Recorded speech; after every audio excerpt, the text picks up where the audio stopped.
Hello friend, good morning, welcome back to আনি blog. আশা করি তোমরা সবাই খুব ভালো আছো। আমি ভীষণ ভালো আছি। ঠান্ডায় তো জড়সড় হয়ে গেছি, পুরো পাগলের মতন লাগছে আমাকে দেখতে। কিছু করার নেই, এত ঠান্ডা এত ঠান্ডা। তাই এখন সকালবেলাটাও একবার খাওয়া দাওয়া কমপ্লিট, বর তো খেয়ে চলে গেছে। এখন আমি আবার দুপুরে সব রান্নার আয়োজন নিয়ে বসেছি। দাঁড়াও,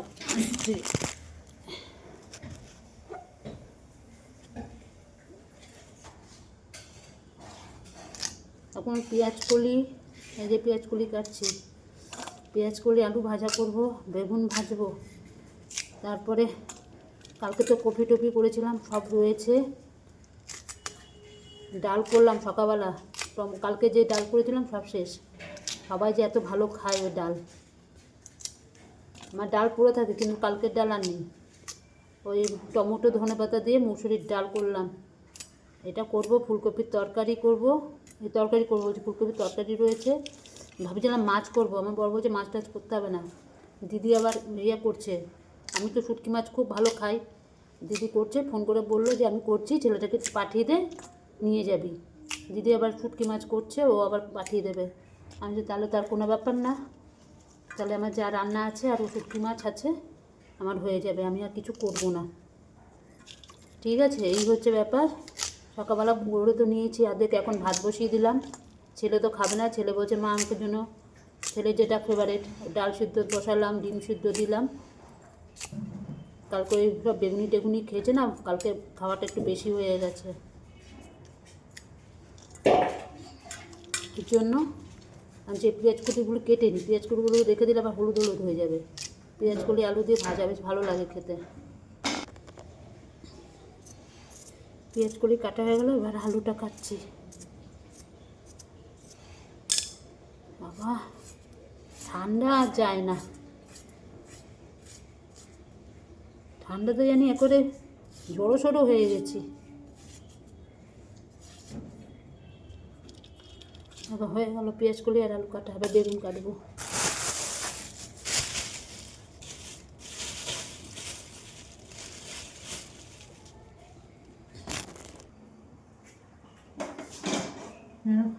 বেগুন কাটা হয়ে গেছে, মুখে ভাজবো।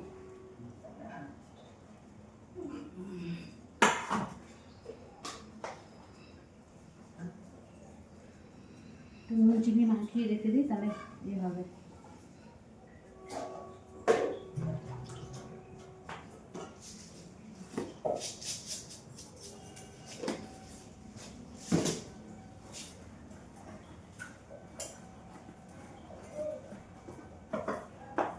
বেগুনটা নরম হয়ে যাবে নুন চিনি মাখিয়ে রাখলে, কি হয়ে যাবে তাড়াতাড়ি রান্না।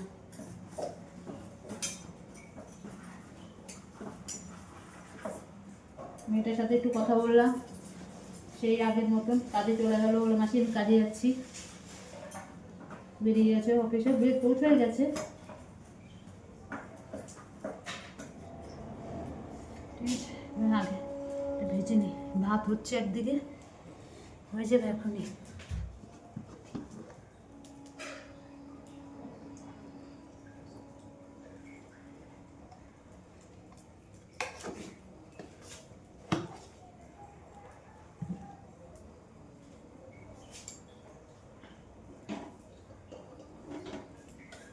ঠিক আছে, ছেলের জন্য ডাল সিদ্ধ হয়ে গেছে করা। কি শীত করছে গো, কি শীত করছে।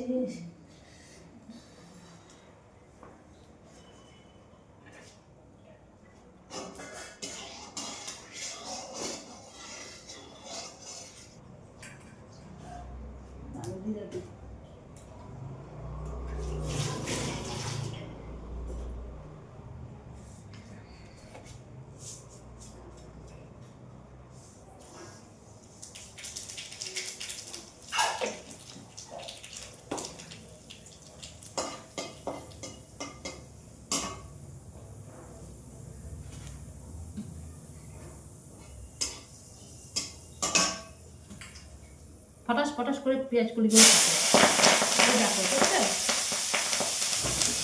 বলতে না বলতে।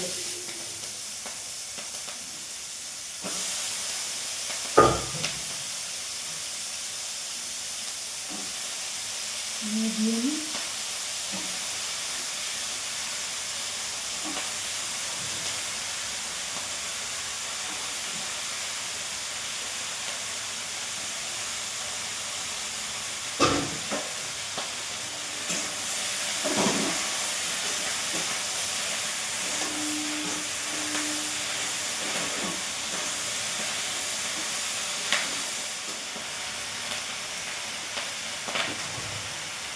এটা খুলে নিই, পাচ্ছি না, অসুবিধা হচ্ছে।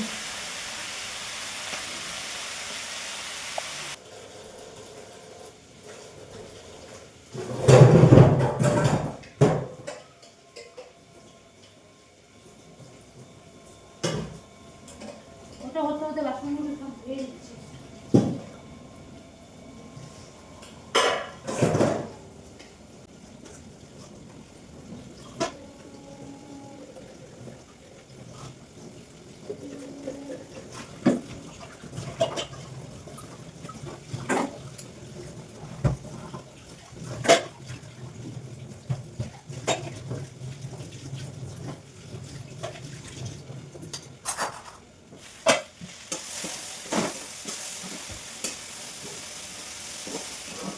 আর বেশ হয়ে গেল ভাজা, ঢাকা দিয়ে দিচ্ছি।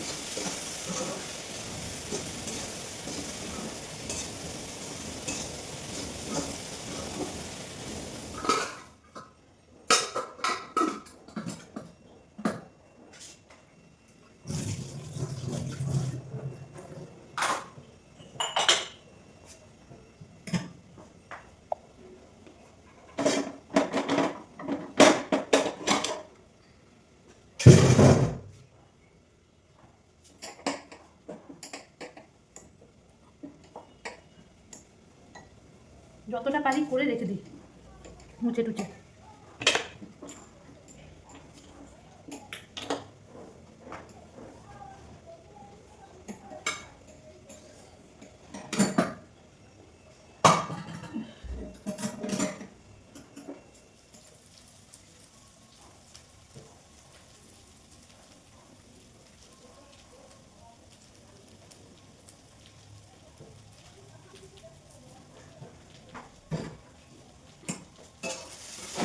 জল তো না মনে হচ্ছে বরফ খাচ্ছি, এত ঠান্ডা জলগুলো। গরমকালে আবার জলগুলো গরম হয়ে যায়, কি বলবো, সব দিকেই জ্বালা।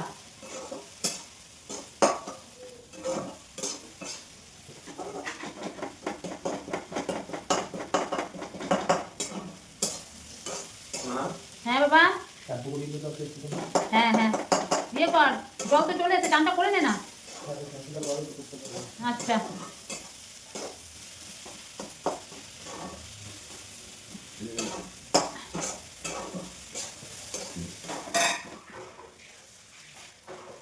চান করতে আসতে বলবি কিন্তু।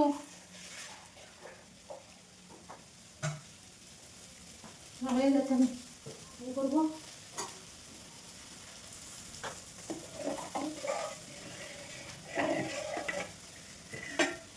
চানটা করে নিবি?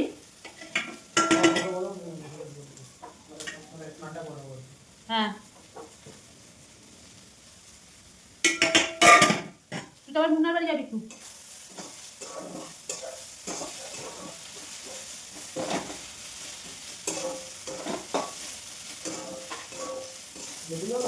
হ্যাঁ একটু যা, মুন্না তো বললো একটু উনি পাঠিয়ে দিতে। চান টান করে যাবি, এই রোদের মধ্যে যাবি, তারপরে এসে খেয়ে নিবি।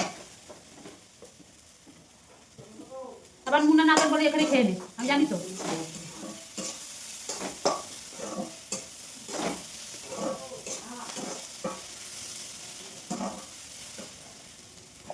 ঠিক আছে দুপুর বন্ধুরা, দেখো স্নান টান করে পুজো দিয়ে ছেলেকে খেতেও দিয়ে দিলাম। ছেলে স্নানটা আগে করে দিদি বাড়িতে গেছিলো, গিয়ে ওই শুটকি মাছ নিয়ে এসছে। আমি খুব ভালোবাসি, ও জানে, ও করেছে বেশি করে, বলছে তাহলে ছেলেটাকে পাঠিয়ে দে। ছেলে আবার গিয়ে নিয়ে আসলো। আমার ছেলেও খায়, আমার বড়ও খায়, আমার শাশুড়ি খায়, আমাদের বাড়িতে সবাই খায়। কিন্তু আমার দিদির বাড়িতে দিদি খায়, আমার দিদির বর খায়, কিন্তু দিদির মেয়ে খায় না, একটু শুটকি মাছের গন্ধ সহ্যই করতে পারে না। ওই জন্য ও থাকাকালীন শুটকি মাছ করেনি, তো ও গেছে, এবার শুটকি মাছ করছে। এই যে আমার ছেলেকে খেতে দিয়ে দিয়েছি, এই দেখো ছেলে এখন খাচ্ছে, পুরো সাজিয়ে সাজিয়ে দিয়েছি, ও এখন খেয়ে নিক। এত ঠান্ডা লাগছে, আমি এখন একটু রোদে গিয়ে দাঁড়াবো, অসম্ভব ঠান্ডা। ঠিক আছে, তোমাদের সঙ্গে আবার পরে এসে কথা বলছি। শুভ সন্ধ্যা বন্ধুরা। এই কিছুক্ষণ আগে ঘুম থেকে উঠেছি, ছেলে গেছে আজকে মন্দির, বলে মা বছরের লাস্ট দিন যাই একটু মন্দির থেকে ঘুরে আসি, পড়াবেন আজকে স্যার, ওই জন্য মন্দিরে গেছে, মন্দির থেকে তারপরে এসে তারপর পড়তে বসবে। আমি এতক্ষণ তো লেপের তলায় বসেছিলাম, পা ঢুকে দেখো না লেপটা শুরু হয়েছে, ছেলেবারকে পুরো লেপটেপ সুন্দর করে গুছিয়ে রাখবে। তারপরে আমি সন্ধ্যা ভাতে যাতে দিলাম, ও দিয়ে টিয়ে উড়ে বাপরে বাপ, উঠতে ইচ্ছা করছে না, এই উঠেছি এখন জানি আবার অবস্থা খারাপ হয়েছে, কাঁপছি, মনে হচ্ছে গিয়ে আবার লেপের তলায় বসে থাকি গিয়ে। এই দিয়ে আসলাম, এবার ছেলের কিছু লেখা আছে ওগুলোকে আবার করতে হবে। আমি ভাবছিলাম এখনই করে দেবো, তো চলে গেল মন্দিরে। এবার মন্দির থাকলে তো হবে না, ওকে আমার সামনে থাকতেই হয়। আসুক তাহলে মন্দির থেকে, আমার বর এখনও আসেনি অফিস থেকে। আমি একটু নিজে যাবো আমার এই নাইটিগুলি সেলাই করতে, সেদিনকে নিয়ে এসেছিলাম কিনে, সময় আর পাচ্ছি না, কখন যাব কে জানে, কি বলবো বলো, সময় আর পাচ্ছি না। নাইটিগুলি সেলাই করতে হবে অনেকটা করে। উফ, ঠিক আছে, যে আসুক ছেলে তারপরে লিখবো। আমি এতক্ষণে পা দুটো বসিয়ে রাখি লেপের তলায়, আমি আর পাচ্ছি না, প্রচণ্ড ঠান্ডা লাগছে। নাইটি, তার উপরে গরম নাইটি, এ দেখো গরম নাইটি, তার উপরে সোয়েটার, পায়ের মধ্যে জুতো, তবু আমার মানছে না, তবু আমার শীত মানছে না। আমার কি এত শীত শরীরে, মানে কি বলবো, গরমও সহ্য করতে পারি না, শীতও সহ্য করতে পারি না। ও হাই উঠছে খালি বারবার করে। আটা নিয়ে এসছে, আটাগুলোকে ভরা হয়নি, আটাগুলোকে ভরতে হবে। যেদিকে তাকাই সেদিকে কাজ, কাজ ছাড়া কোনো কথা নেই। এদিকে তাকাচ্ছি কাজ, এদিকে তাকাচ্ছি কাজ, সব দিকেই কাজ, কাজ ছাড়া কোনো কিচ্ছু নেই। ঠিক আছে, যাই, আটা বাসনগুলোই আজকে দুপুরবেলা আমি সব গুছিয়ে রেখে দিই, আজকে আর গুছাইনি, আজকে সব ঝুড়ির মধ্যে পড়ে রয়েছে শীতে। এখন যাবো আবার বাসন টাসনগুলোকে গোছাবো, গুছিয়ে টুছিয়ে তারপরে, এখন না পরে করব, এখন আর ভালো লাগছে না। দেখতে থাকো, কত কাজ করে ফেললাম দেখলে, সব জামা কাপড় ধোয়া টোয়া সব হয়ে গেছে, দেখো সব ভিজিয়ে রেখেছিলাম, সব কাঁচা হয়ে যাচ্ছে, সকালবেলা মেলে দেবো। ঠাকুরের এত বাসন ধুলাম, সব জল টল ভরে রাখলাম এখানে, সব জল আমার অল্প জল হলেই হয়, কেন এত শুধু তো রান্নার জন্য জলটা একটু তুলে রেখেছি, আবার দুপুরবেলা একটু রান্নার জন্য জল তুলে রেখে হয়ে যায়, কারণ বেসিনে সবসময় জল থাকে, আমার আর জল বেশি লাগে না। ওই করলাম, জামা কাপড় ধুলাম, ঠাকুরে বাসন মাজলাম, হাতের তো আর কিছু নেই আমার, হাত আমার গেছে পুরো সিটা হয়ে। ঠিক আছে, ছেলে চলে এসছে, মন্দিরে গেছিলো, মন্দির থেকে আবার আমার জন্য প্রসাদ নিয়ে এসছে, আমার মনে কি সবার জন্য, ওখানে সবাই পুজো দিচ্ছিলো, ছেলের হাতে আবার একজন মহিলা এসে প্রসাদ দিয়েছে হাতে, ছেলে বসে বসে ঠাকুরকে নিয়ম করছিলো, ঠাকুরকে প্রণাম করছিলো, এসে ডাক দিচ্ছে পেছন দিকে, দিয়ে বলে মা জানো তো, পেছন দিয়ে আমাকে একজন ডাক দিল, বলছে বাবা প্রসাদ নেবে। আমার ছেলে আমাকে তাকিয়েছে, বলছে প্রসাদ, ছেলে বলে কি হ্যাঁ নেবো, ছেলে আবার দু হাত দিয়ে প্রসাদটা নিল, লাড্ডু প্রসাদ দিয়েছে, আবার ছেলে নিয়ে এসছে, এটা নিয়ে এসে একটু খেয়েছে, আবার সবাই, আমি ওর বাবা আসুক সবাই মিলে খাবো। আমি খুব ভালো হয়েছে নিয়ে এসেছিস, ঠাকুরের প্রসাদ আজকের দিনে পেয়েছি, বছরের শেষ দিন। ঠিক আছে, আমি আর না, হ্যাঁ ঠিক আছে, বুঝলে ওই গেছিলো গিয়ে আসছে, এই কাজটা সারলাম এখানে, আমার বর ফোন করেছে, এখনও রাস্তায় আছে, এখন গিয়ে ছেলের ওটা করি গিয়ে, আমার একটু বসার সময় নেই, একটু দুপুরবেলা যে ওইটুকুনি শুই, ব্যাস আবার শুরু হয়ে যায় রাত্রে 10টা অবধি, আবার করতে থাকি কাজ, মানে কী বলবো, উফ আর পাচ্ছি না, জামাটা আমার সোয়েটারগুলো একটুখানি ভিজে ভিজে গেছে, ধুর চাকিয়ে, উফ বসে থাকলে শীতকালে একটা পুরো ভীষণ ইয়ে হয়। যাই হোক, এখন যাই, গিয়ে ছেলের এই একটুখানি বাকি আছে, ওগুলো করে দিয়ে একদম পুরো কমপ্লিট করে দিই, কাল বাদে পরশু দিন জমা নিয়ে নেবে। আমার মাথার মধ্যে এনে হেডেক, এটা করার পর আবার বায়োলজি প্রজেক্ট ধরতে হবে, প্র্যাকটিক্যাল 2টো পৃষ্ঠা এখনও বাকি রয়েছে, ওটা করে নিয়ে তারপর বায়োলজি প্রজেক্টটা ধরবো।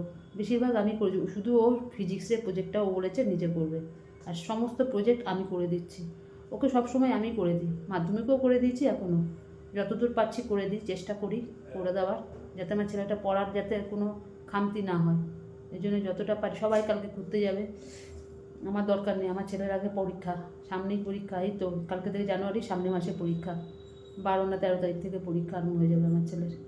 ঠিক আছে, এ বাবা তো বোতলটা দে, জলটা ভরে নিয়ে আসি, তুই আর বাইরে যাবি না, আর দরজা খোলাই যাচ্ছে না, দরজা খুলে জানি হি করে ঠান্ডা হাওয়াগুলো দিচ্ছে, বাবা রে বাবা, এই আমাদের খাওয়া দাওয়া হলো, বুঝলে। ছেলের জন্য জলটা ভরে নিয়ে ওর আবার রাত্রেবেলা জল লাগে।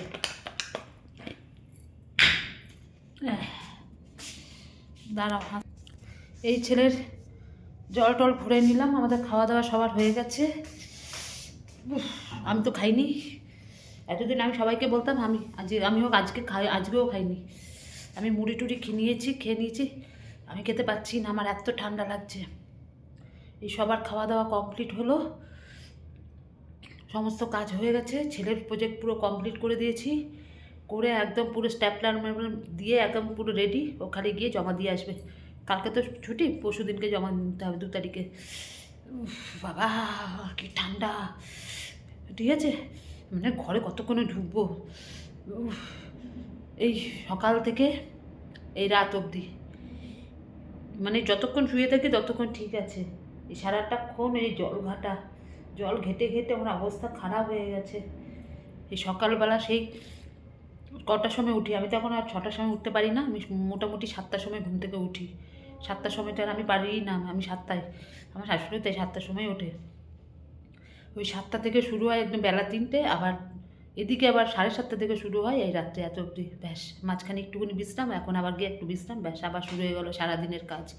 সকাল থেকে রাত অবধি এই যে কাজ শুরু হয়, আর থামবার নেই। তার মধ্যেই ফাঁকে আবার ছেলে সমস্ত কিছু করে দিচ্ছি। কি বলবো বলো, করতে হবে, ঠিক আছে। আজকে বছরের শেষ দিন, যদিও ভিডিওটা কালকে যাবে, আমি অগাম বলছি। আজকেই বছরের শেষ দিন, ঠিক আছে। নতুন বছর পড়ছে, সবাইকে জানাই নতুন বছরের অনেক অনেক শুভেচ্ছা, অনেক অনেক অভিনন্দন, অনেক অনেক ভালোবাসা। তোমরা সবাই খুব ভালো থাকো, খুব খুশি থাকো, ঠিক আছে। আগাম জানিয়ে দিলাম, হ্যাপি নিউ ইয়ার সবাইকে। আর কি, সবাই ভালো থেকো। আর আজকের মতন ভিডিওটা এখানে শেষ করছি। কালকে আবার আসবো নতুন একটা ভিডিওর সাথে। আর আমার ভিডিও যদি তোমাদের ভালো লাগে, লাইক করো, শেয়ার করো, কমেন্ট করো। আর আমার চ্যানেলটিকে সাবস্ক্রাইব করে দিও। আর যারা নতুন বন্ধু তারা আমার চ্যানেলটাকে সাবস্ক্রাইব করে পাশে থেকো। কালকে আবার আসবো নতুন একটা ভিডিওর সাথে। ততক্ষণ তোমরা সবাই খুব ভালো থেকো, সুস্থ থাকো। আর বছরের প্রথম দিন সবাই খুব হাসি খুশি, সবাই খুব মজা করো, আনন্দ করো, ঠিক আছে। টাটা, গুড নাইট, সবাই ভালো থেকো।